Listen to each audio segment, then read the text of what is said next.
everyone, I'm Domingos and I'm also known as DMA. In the last videos we discussed the quadratic function roots by solving it, determining the value of the independent variable, which was x. And we also said that the quadratic function could be complete or incomplete. It is incomplete when there is missing terms like for b equal to 0, for c equal to 0, or when b and c are 0. Why never a? Because a can never be 0. If a is 0, it's no longer a quadratic function. It becomes first-degree polynomial function. So now we have the complete form of a quadratic function.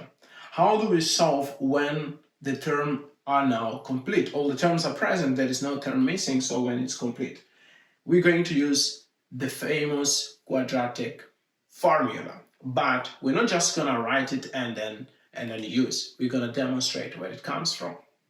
Okay, finding the roots. We know it's finding the independent variable value when the dependent variable is equal to 0. And dependent variable is y, so is when y is equal to 0. First step. This is the characteristic of a quadratic function. We agree? Okay. Let's divide all the expression by a in order to have 1 here as a coefficient of x squared. So dividing all the expression by a, we're going to have x squared plus b over a, x, plus c divided by a. 0 divided by a is still 0. Now, there is a knot here that we're going to write. There is a knot. We know that a plus b squared is equal a squared plus 2ab plus b squared. We know this formula. This is one of the most formulas that we know.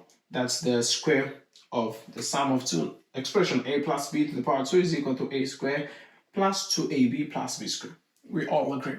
So we will try to write this expression into this form, like this form. We already have our first term squared, which is a squared. We have our term squared and plus 2ab plus b squared, but we don't even have more. If it is this a, then we have the a here, but we don't have b. So how do we go about it? So we're going to have x squared plus. I know in the formula I have 2. I will have to put this 2. I will put 2 times x. So I have now 2a because my a is a squared and here is a. So I have x squared and x. But now it's missing b. If I put 2 here, that means I have to put 2a. Because if I simplify this 2, I go back there. So plus c over a equal to 0. So this part is already equal to this part. But it's missing b squared because we have b, we don't have b squared. So we can put this b squared. We can put this b squared. We can say plus b squared, which is b squared over 4a squared, because 2 squared, a squared, like that. But since I was not given here, I don't have here, I have to take it out. So I have to subtract by itself. Okay, now this part here. Now this part here fulfills this form, a squared plus 2ab plus b squared, and it's equal to a plus b. So we will have x plus, which is b over 2a squared. Now, this term here, this expression, I can send to the other side. It's negative, goes positive, it's positive, goes negative. So it will be equal to b squared over 4a squared minus c over a. That's what we're going to have. We can find a common denominator. Common denominator, it's going to be 4a squared, because it's the greater expression. So, finding the common denominator, it's going to be 4a squared. This is fraction, that's basic operation. 4a squared divided by 4a squared is 1. So 1 times b squared, we're going to have b squared, minus 4a squared divided by this a, we're going to have 4a. 4a multiplied the c, it's going to be 4ac. Now, can we isolate this expression? Yes, we can.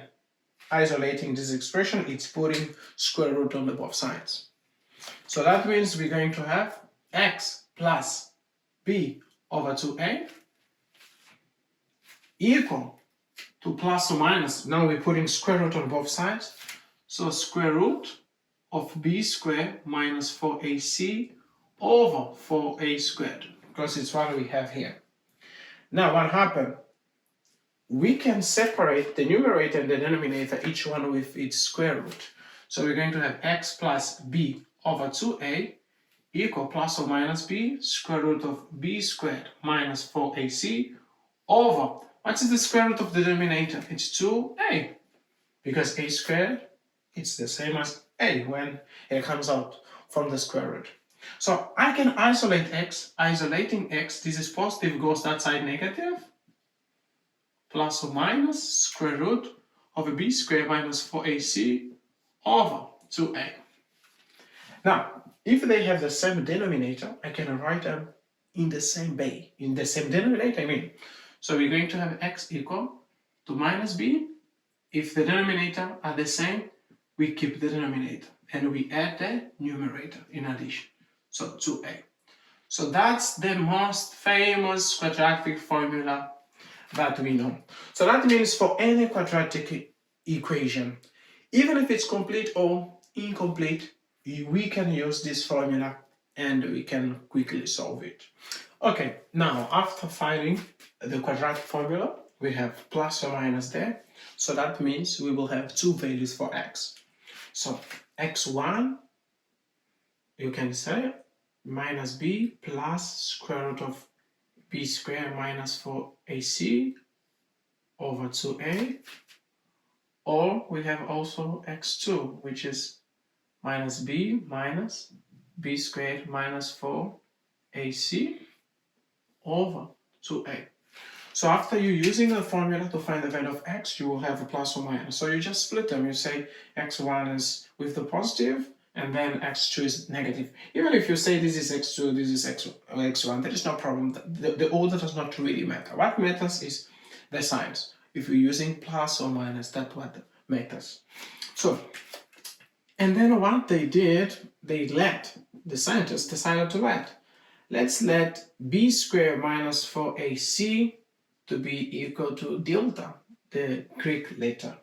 So that means if we let the quadratic formula will now be minus b plus or minus square root of delta over 2a.